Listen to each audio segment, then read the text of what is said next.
Bonjour tout le monde, bienvenue sur Tokaté. Pour ce nouvel épisode, on part à la rencontre d'une entreprise de la tech qui fait bouger les lignes de l'engagement. Notre invitée du jour, c'est Zoé Garnier, cofondatrice avec Pierre Moreau de Because, une société à mission créée en 2023, avec une conviction forte, simplifier l'engagement pour permettre au plus grand nombre d'agir concrètement. Leur plateforme Because propose une idée aussi simple que brillante, transformer les cadeaux d'entreprise, ceux qu'on offre aux collaborateurs, aux clients ou dans le cadre d'un challenge interne, en dons fléchés vers des causes sociales, environnementales, humanitaires ou animales. Mais Because, ça va bien plus loin qu'un simple outil solidaire. C'est une entreprise qui cherche à sensibiliser les citoyens et aussi les entreprises aux actions à impact positif. Ça cherche aussi à rassembler autour des associations qui agissent sur le terrain et à leur offrir de nouvelles ressources financières à un moment où la collecte de fonds devient vitale pour leur survie. C'est aussi une manière de structurer et piloter l'impact dans la durée et de rendre l'engagement mesurable et vivant et de reconnecter les entreprises à leurs valeurs profondes. Avec Zoé, on va parler d'innovation utile, de tech à mission, de transparence et plus largement de ce que cela veut dire aujourd'hui d'entreprendre dans la tech avec le souci du bien commun. Bonjour Zoé, bienvenue sur Tokaté. Bonjour. Alors Zoé, comment tu vas ? Ça va, très bien, merci. Ça va bien, je suis ravie de t'accueillir. Est-ce que tu peux nous dire en quelques mots, c'est quoi ton parcours ? Alors moi, j'ai un parcours en dents de scie. Donc très rapidement, à la fin du bac, j'ai voulu être infirmière. J'ai peur du sang, donc j'ai été totalement bloquée des écoles. À la suite, je suis partie voyager. J'ai pris goût au voyage. Je me suis dit, OK, let's go. Je veux un travail qui me fait voyager. Donc, j'ai passé mes diplômes pour être hôtesse de l'air. J'ai été embauchée chez British Airways en 2018. Et du coup, c'était en plein Brexit. Ils ont mis 1 an avant de me donner une date de commencement. Fin 2019, ils me disent, OK, let's go. Tu commences le 20 mars 2020. Et là, Covid. Voilà. Ouais. Mais d'un côté, j'ai été presque contente du Covid parce que c'était assez hypocrite de ma part de vouloir être hôtesse de l'air parce que en même temps que j'attendais pour British Airways, j'ai beaucoup voyagé et je me suis vraiment pris goût, en tout cas, de l'environnement, du local. Et donc, je me suis dit, mais qu'est-ce que je vais être hôtesse de l'air ? Ça ne sert à rien, je suis hypocrite de vouloir faire ça. Oui, parce que les hôtesses de l'air, elles arrivent dans un pays, elles repartent aussitôt. Exactement, enfin, l'empreinte carbone des hôtesses de l'air, malheureusement, voilà, est bien trop élevée. Et donc, du coup, le Covid m'a un petit peu sauvée de ça. Voilà, je pense que je suis une des seules personnes sur cette terre que le Covid a aidé. Et donc, du coup, voilà, grâce à ça, je me suis réorientée. Et donc, j'ai fait des études dans le tourisme responsable de base. Et en même temps, j'ai fait un parcours entrepreneurial qui est un parcours statut national étudiant-entrepreneur qui vient du gouvernement. Et donc, j'ai lancé Because en juillet 2023. Alors, avant d'arriver sur Because, petite question, finalement, c'était quoi le déclic ? Qu'est-ce qui t'a intéressé à travailler sur la partie impact et sur la transformation des entreprises, en fait ? Alors moi, j'ai toujours été éduquée par mon papa, éduquée vraiment à l'impact environnemental. Mon père, c'est un entrepreneur très précurseur dans l'impact, puisqu'il a fondé une des premières entreprises de récupération d'eau de pluie. Voilà. Pour la petite histoire, il a même été contacté par la princesse de Monaco pour récupérer l'eau du pipi de ses éléphants pour en faire quelque chose. Incroyable. Et donc, du coup, voilà. Et en fait, moi, j'ai toujours été très... engagée là-dedans grâce à lui. J'ai toujours su... Une grande sensibilisation. Voilà, très sensibilisée. Et en fait, surtout quand j'ai voyagé, j'ai vu l'impact que nous, on avait en tant qu'humains sur les pays visités. Et je me suis dit, il y a quelque chose à faire. Et heureusement que j'ai pris conscience que je ne voulais plus être hôtesse de l'air parce que plus aucun alignement, en tout cas, par rapport à ça.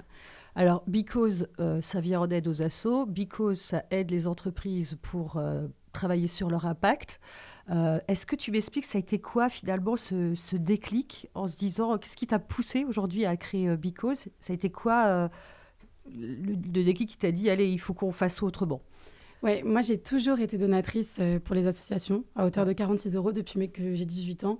Un jour j'ai fait le calcul parce que j'avais plus beaucoup d'argent et j'aurais donné quasi 5 000 € aux associations. Ouais. Donc c'est génial, mais ultra frustrant parce que je ne sais pas ce que vraiment ces 5 000 € ont fait sur le terrain. Et donc j'ai essayé de trouver des solutions, j'en ai pas trouvé. Et donc en fait j'ai totalement arrêté mes dons. Je pense que si j'avais eu en tout cas un tableau de bord qui me disait à peu près ce que ça représentait sur le terrain, j'aurais pas totalement arrêté. J'aurais baissé, mais j'aurais pas arrêté. Et je pense qu'il y a un gros manque à gagner pour les associations parce que je pense qu'il y a énormément de personnes comme moi qui arrêtent de donner par manque de transparence ou qui donnent tout simplement pas par manque de confiance.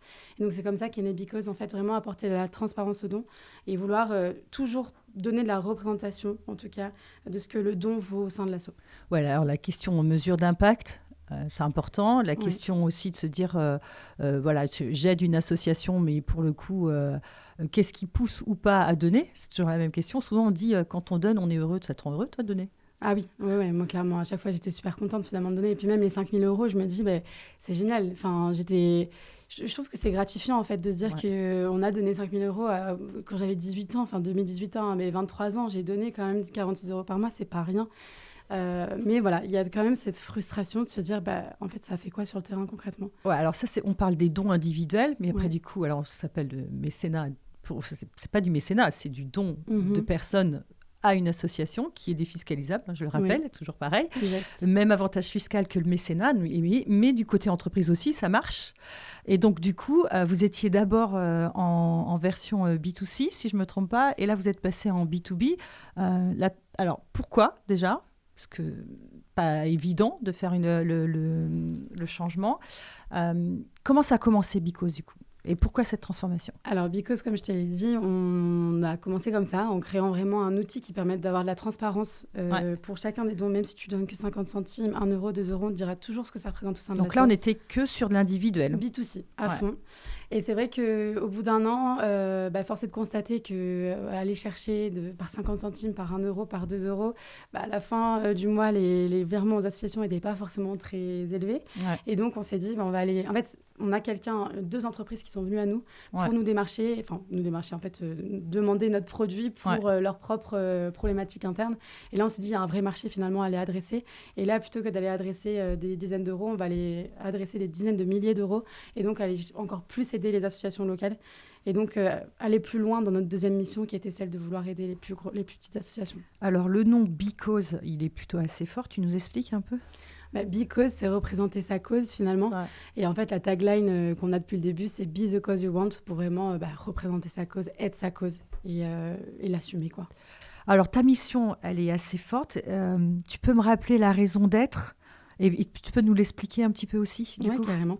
Alors, notre raison d'être, c'est de simplifier l'engagement pour permettre au plus grand nombre de s'engager auprès de causes qui leur tiennent à cœur et de mesurer leur impact positif. Donc, comment ça se traduit ? Finalement, c'est d'engager le plus grand nombre, donc que ce soit les collaborateurs, les clients, les partenaires, auprès de causes qui leur tiennent à cœur, puisque finalement, on va vraiment faire le pont entre les sensibilités très personnelles de chacun des collaborateurs et les engagements de l'entreprise RSE. Et donc, du coup, en fait, chacun des collaborateurs va pouvoir choisir ses combats sur la plateforme. Est-ce qu'il est plus pour le soutien des familles victimes de violences, sur la lutte contre la déforestation, la dépollution, on a un spectre assez large. Et en fait, du coup, c'est lui qui va venir flécher l'argent de l'entreprise selon ses propres sensibilités. Alors vous êtes aussi un peu un lien, alors vous êtes le lien certes entreprise-collaborateur, mais aussi entreprise-association collaborateur. On oublie là le troisième, la troisième partie prenante de l'histoire, c'est quand même aussi les associations qui sont aujourd'hui de plus en plus dans une situation assez complexe en termes de modèle économique. On voit qui est souvent très basée sur les collectes, la recherche de fonds publics. Là, la collecte de fonds privés devient de plus en plus importante.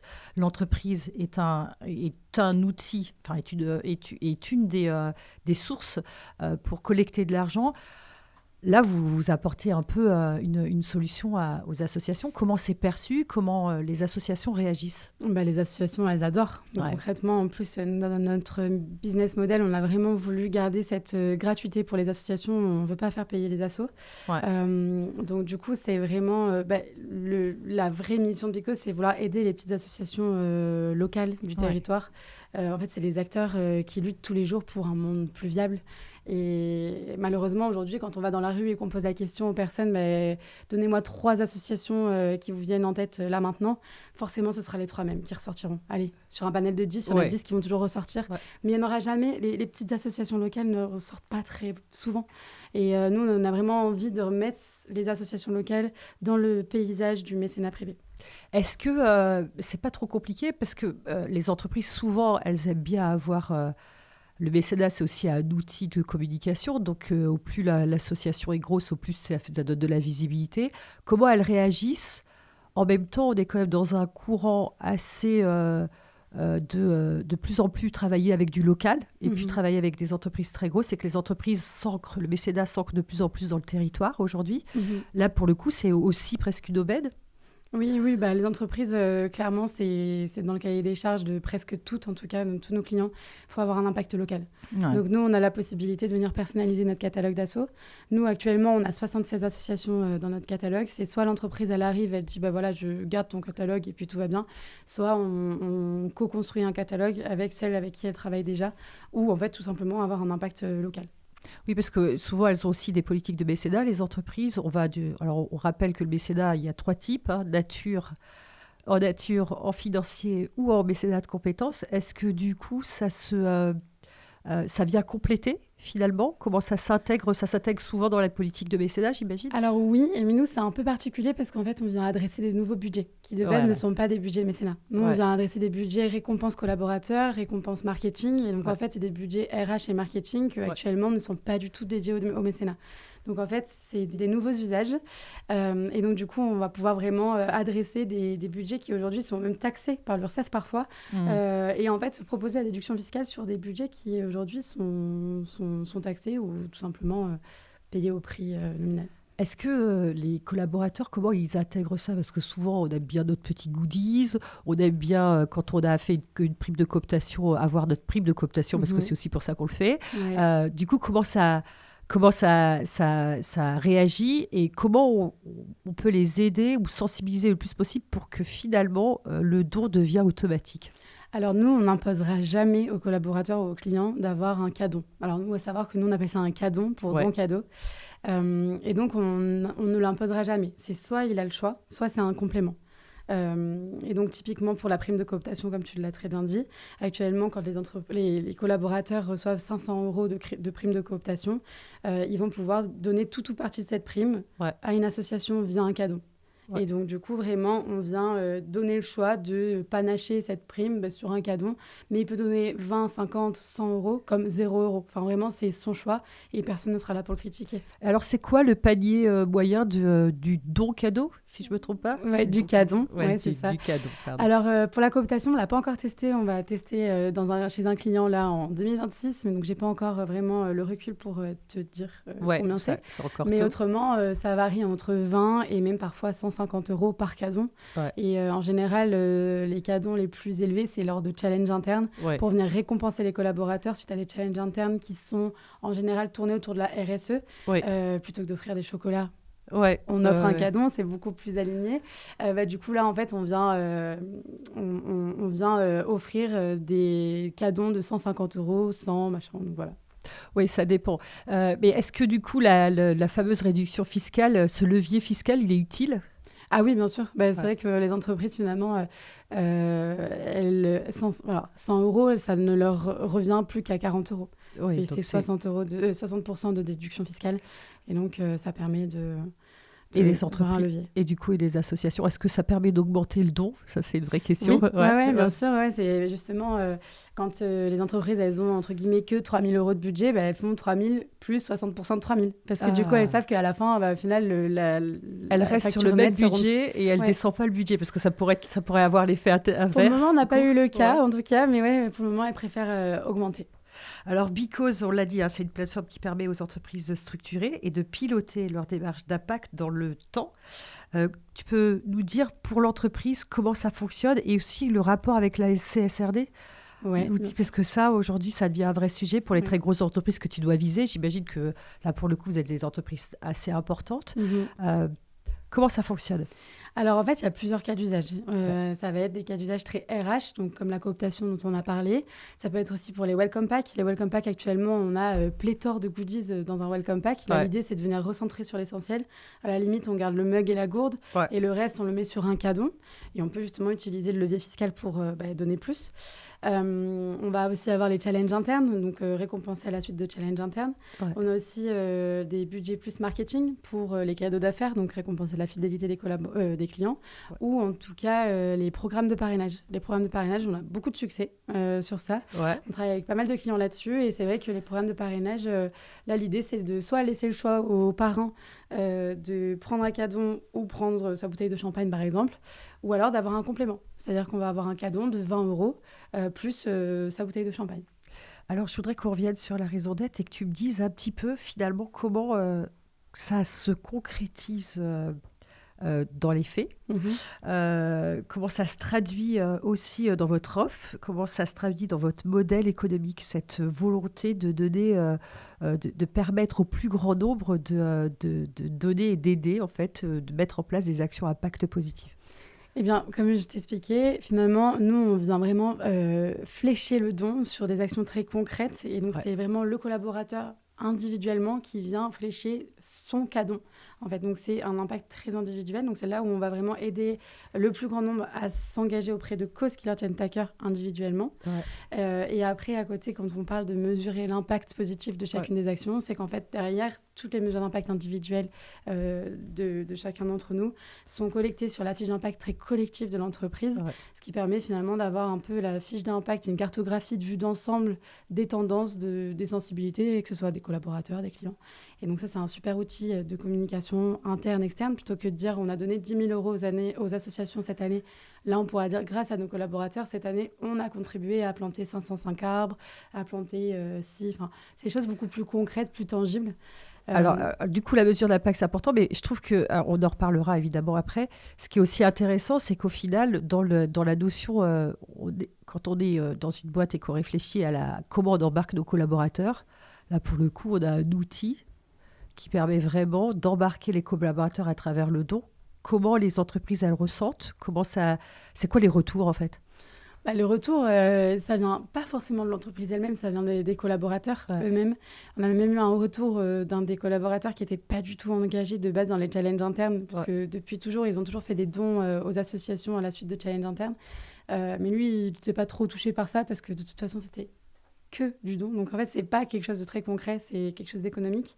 Et depuis qu'il sait que maintenant ils vont avoir ce format-là, il est venu voir ses responsables en lui disant moi j'adore ce format, ça y est, je pense que j'ai envie de m'intégrer et de m'impliquer beaucoup plus dans les challenges internes.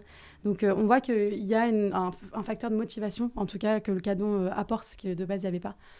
Et alors, vous êtes intéressé, vous avez dit, il faut quand même parler quand même de la CSRD. On a la CSRD qui arrive en flèche, même si on a l'omnibus qui a un peu calmé l'importance, et en tout cas l'ensemble, les structures à qui s'adressait cette nouvelle réglementation européenne. Comment, et vous le mettez bien sur le site, ça va être pratique pour vous, parce que dans le cadre de vos déclarations CSRD, on est là aussi, on peut vous donner les éléments concrets. Donc, comment ça fonctionne ? En fait, Et pourquoi avoir utilisé finalement cette... Alors, pourquoi c'est très simple, c'est qu'en tant que start-up, on a besoin d'avoir un levier légal pour pouvoir aller justement démarcher des entreprises pour leur dire que voilà, de toute façon, c'est une obligation, et donc autant qu'ils passent sur un outil assez sympa.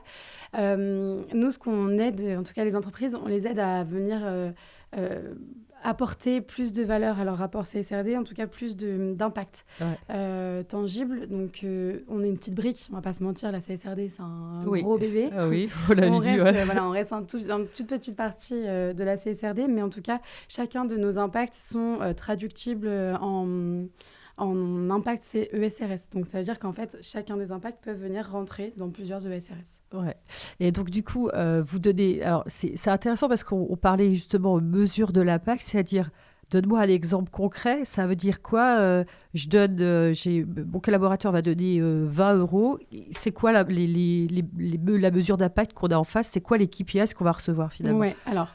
Attention, ce n'est pas le collaborateur qui donne, c'est l'entreprise qui donne. C'est l'entreprise qui donne et donc le collaborateur qui choisit son association. Donc, le collaborateur va avoir accès à 20 euros de cadeau. Donc, ce n'est pas de l'argent réel, on va dire c'est 20 euros de vote.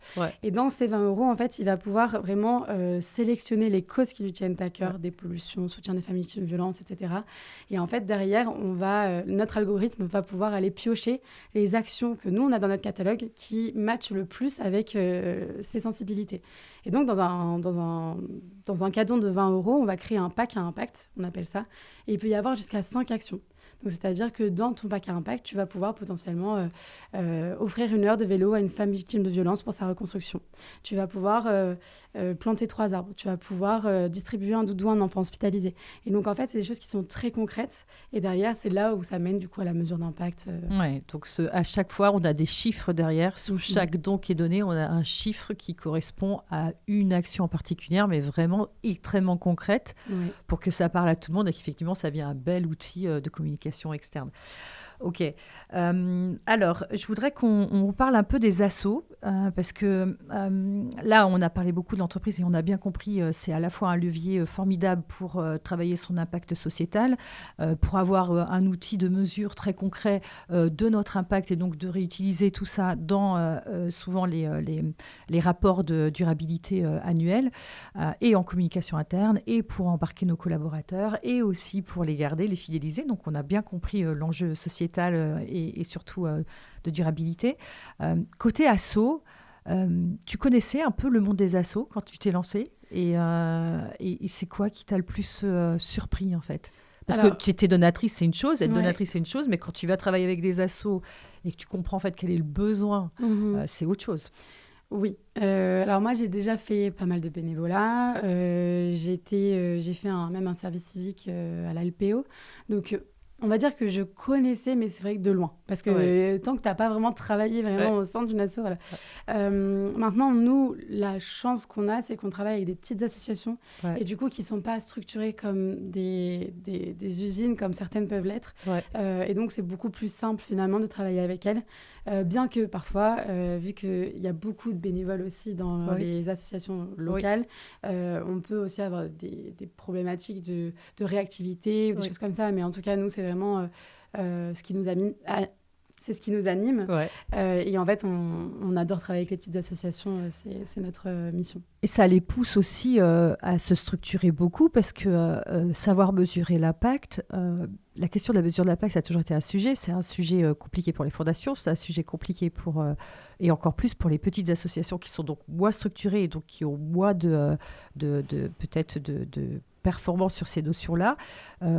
Tu les aides à définir, j'imagine? Ah oui, on les accompagne. Maintenant, on sait comment faire, mais voilà, nous, on les accompagne. L'idée, c'est très simple de définir le prix de chacune des actions. Les associations, elles nous prennent leur rapport financier de l'année d'avant. Donc, je te prends l'exemple d'une association qui fait de la dépollution. Elle va me dire combien ça lui a coûté sur l'année dernière et combien de déchets elle a réussi à récolter grâce du coup, à cet argent-là. Et une simple division, ça me fait le prix du kilo de déchets. Oui, et donc du coup, là, on donne une notion beaucoup plus concrète à l'action de l'association qui, pourtant, quand on dit dépollution, c'est tout de suite quelque chose d'assez large. Ok, vous êtes passé donc en B2B en octobre 24. C'est quoi qui a fait que vous avez changé? Parce que c'était compliqué, en fait, d'aller chercher des dons de particuliers. Parce que comment vous fonctionniez au départ quand vous faisiez les particuliers? Quand on faisait les particuliers, en fait, tout simplement, on disait aux gens, quel que soit le budget que vous avez à donner, vous pouvez donner à partir de 50 centimes et vous aurez toujours une représentation de ce que votre don vaut au sein de l'association. Et donc, on a construit tout le projet de Because comme ça. Et en fait, si on a pivoté en B2B en 2024, oui, ça a été très compliqué, forcément. Ça a bien bousculé et mettre un gros coup de pied dans la fourmilière. On va pas se mentir, à plusieurs reprises, on s'est demandé est-ce qu'on continue pas. Enfin, voilà, ça a été vraiment un gros moment de doute. La vie des startups. C'est ça. Mais ce qui nous a vraiment motivés, c'est justement ces 2 clients-là qui sont venus nous voir et qui nous ont dit, moi, je veux votre produit pour mon salon-là parce que j'en ai marre d'avoir des goodies. Il y a même la première personne qui est venue nous voir, c'est j'ai un salon étudiant et j'aimerais laisser le choix entre le goodies matériel et le cadeau. On a eu 85% des étudiants qui sont venus prendre le cadeau. Donc en fait, à ce moment-là, on se dit, mais il y a un vrai marché. Enfin, en fait, les générations sont vraiment en train de changer et enfin. Et donc, du coup, on s'est dit, ça nous a redonné espoir de fou. Et puis surtout, en fait, on s'est dit, il y a un marché à aller adresser qui est inestimable. Et pour les associations, c'est du pain béni. Donc, on est là pour les aider et voilà, explorer les possibilités ensemble. Ça va être quoi donc là, vous avez pivoté. Du coup, ces 2 premières années, elles sont assez folles pour tous les deux.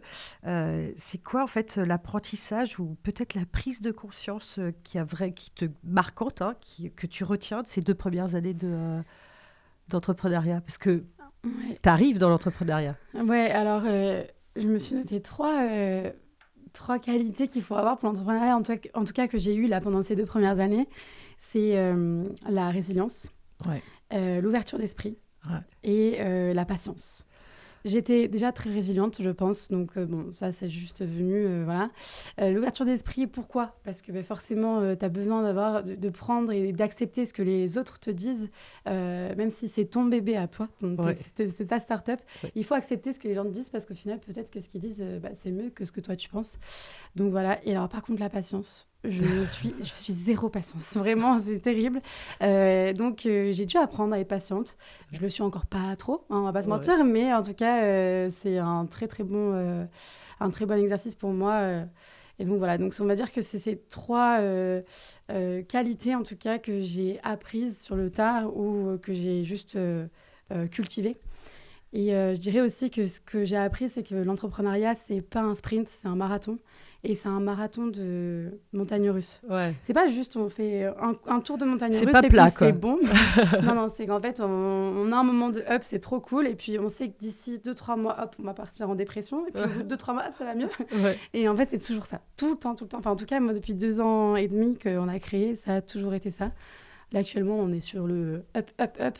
Alors, tu connais, en plus, c'est bientôt l'hiver. Donc, du Ouais. coup, je sens que dans pas très longtemps, ça va repartir en down. Mais bon, en fait, on apprend Bah, vraiment les cadeaux de fin d'année, ça marche aussi, non ? Oui, bien sûr. Du Oui, coup. non, mais ça marche. Mais c'est vrai qu'on apprend à vivre avec et on apprend à dompter, surtout, et à apprendre quand est-ce que ça va arriver. Et donc, du coup, c'est plus facile avec le temps. Est-ce que c'est dur d'être une femme dans la tech entrepreneur ? Alors, on va pas se mentir, déjà, l'entrepreneuriat en général, c'est un domaine très masculin. Ouais. Dans la tech, d'autant plus. Oui. Donc, compliqué, non. Je dirais pas que c'est compliqué parce que c'est de plus en plus accepté. Ouais. Mais en tout cas, c'est challengeant. Oui. Tu Challengeant. sens des différences ou pas plus que ça ? Et après, parce que après vous êtes t'es avec un cofondateur, donc peut-être que la pression est moins forte. Je sens qu'on me challenge plus. Ouais. On vient plus me titiller sur des trucs que moi, je maîtrise pas. Parce qu'après, avec Pierre, mon cofondateur, on est très complémentaires. Ouais. Lui Chacun s'occupe sa justement de tout ce qui est très tech. Donc Ouais. moi, je suis une femme dans la tech, mais sans toucher à la tech. Donc Ouais. c'est-à-dire que je suis une femme dans la tech, dans une start-up tech, mais je m'occupe de tout ce qui est front office. C'est-à-dire que vraiment, je vais aller parler aux clients, je vais aller sur les salons, je vais aller pitcher. Ça, il n'y a aucun souci. Par contre, tu me demandes de venir écrire une ligne de code. Oui, ça c'est normal. Oui, voilà. Mais tu es dans le secteur de la tech. Oui, exactement. Et puis, pour revenir avec mon cofondateur, Pierre, on est très complémentaires. Je dis toujours, dans une start-up, il y a 2 profils. Il y a le QI et le culot. Ouais. Pierre, c'est le QI, moi, je suis le culot. Voilà, je fonce dans le tas, je parle, même si c'est le PDG de machin, je m'en fiche, j'y vais. Ouais. Et Pierre, par contre, il va vraiment toujours calculer est-ce que c'est la bonne chose à faire. Voilà, donc on est C'est l'audace de ton côté, Ouais. et de l'autre côté, il vient tempérer cette fougue, du coup, Ouais, c'est pour exactement pouvoir ça. Poser un petit peu les choses pour qu'on soit dans un bel Exactement. équilibre. Ouais. Est-ce que c'est dur d'être une entreprise qui choisit le modèle de société à mission quand on commence ? Parce que c'est pas évident. C'est un modèle qui est déjà qui est quand même un peu contraignant. Est-ce que déjà ça t'a entraîné sur des renoncements ou pas ? Alors, je pense déjà que le fait d'être entreprise à mission est beaucoup plus simple au commencement d'une entreprise qu'une fois qu'on est vraiment implanté et qu'on a toute notre La transformation organisation. est plus compliquée. Ah ouais. Elle prend plus de temps, mais elle est faisable, hein, je le rappelle. Elle est totalement faisable, mais Ouais. c'est vrai que nous, en tout cas, quand on s'est posé pour savoir quel statut on allait prendre, SAS, SARL, machin, moi, j'ai poussé directement l'entreprise à mission parce que je l'avais découvert pendant mon master. Et c'est vrai que ça a été en fait une évidence parce que, bah oui, pourquoi pas. Alors, c'est contraignant, oui. Il y a une ETI qui vient nous auditer tous les 2 ans, etc. Voilà. Mais en fait, à partir du moment où, de toute façon, on a créé l'entreprise dans cet état d'esprit-là. Ouais, exactement. C'est juste Ouais, il une faut évidence, juste quoi. que le modèle économique arrive à tenir avec Voilà. des engagements aussi forts. Pas encore de renoncement pour l'instant. Non, pas encore de renoncement là pour l'instant.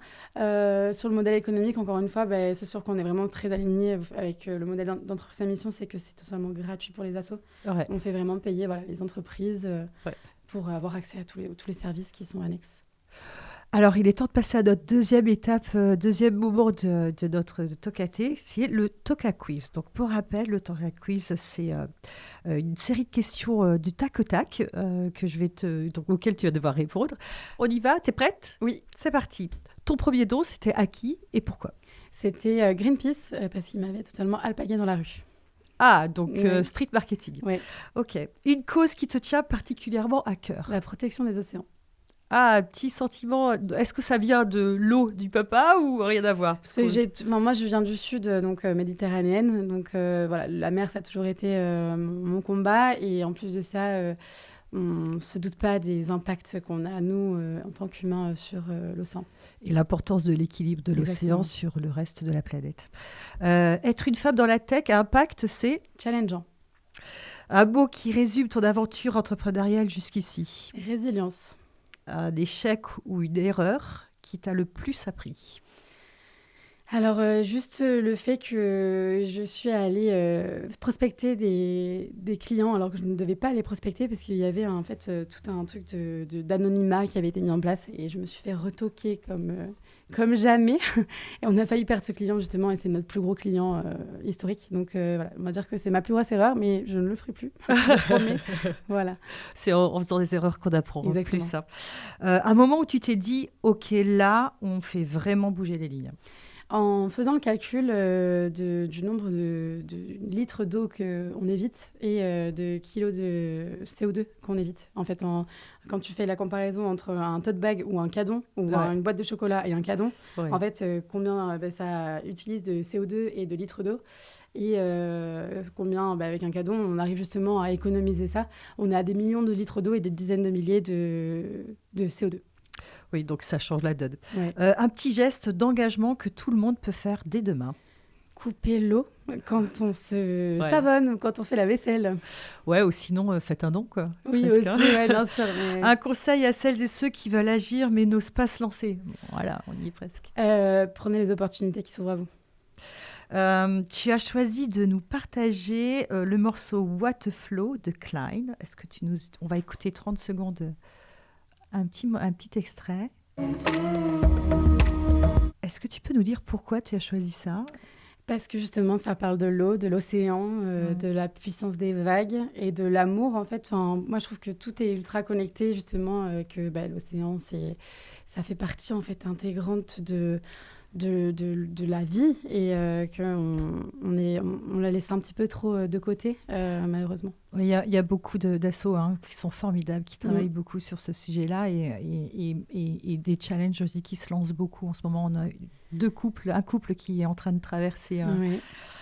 Et c'est l'année des océans aussi, il faut le rappeler. Ah, c'est l'année des océans. Alors, dernière question, et pas la plus simple. Si tu avais toute l'humanité à ton écoute pendant 30 secondes, que lui dirais-tu ? Alors, je vais un peu me répéter, mais moi je dirais, imaginez si tout le monde faisait ne serait-ce que le strict minimum. Le fait de couper l'eau quand on se savonne, quand on fait la vaisselle, quand on fait ce que vous voulez. Mais aussi pour les entreprises, le fait de venir prendre une toute partie de leur budget qui est déjà existant et pour le donner aux associations, finalement, on irait plus loin et plus sereinement. Ouais, donc geste individuel, geste d'entreprise, on pourrait arrêter avancer déjà. Relancer la balle, le triangle de l'inaction, on en a un peu marre, on va pas se mentir. Et donc, juste en fait que tout le monde mette la main à la pâte, même si en plus c'est pas compliqué, quoi. Merci Zoé, vraiment, pour ce partage inspirant et sincère. Tu nous rappelles qu'au cœur de l'entreprise, il y a la possibilité d'agir autrement et que la tech, quand elle est mise au service du bien commun, elle peut devenir un formidable levier d'engagement. Et si l'impact commençait justement par ces gestes du quotidien transformés en actes solidaires. Si cet épisode vous a plu, n'hésitez pas à le partager et à le mettre dans toutes les bonnes oreilles. On se retrouve très vite pour un nouvel épisode et d'ici là, Tokaté, à vous de jouer. Merci d'avoir écouté Tokaté, le podcast engagé de la French Tech League. N'hésitez pas à vous abonner et à le partager autour de vous. Je vous dis à très bientôt et d'ici là, Tokaté, à vous de jouer.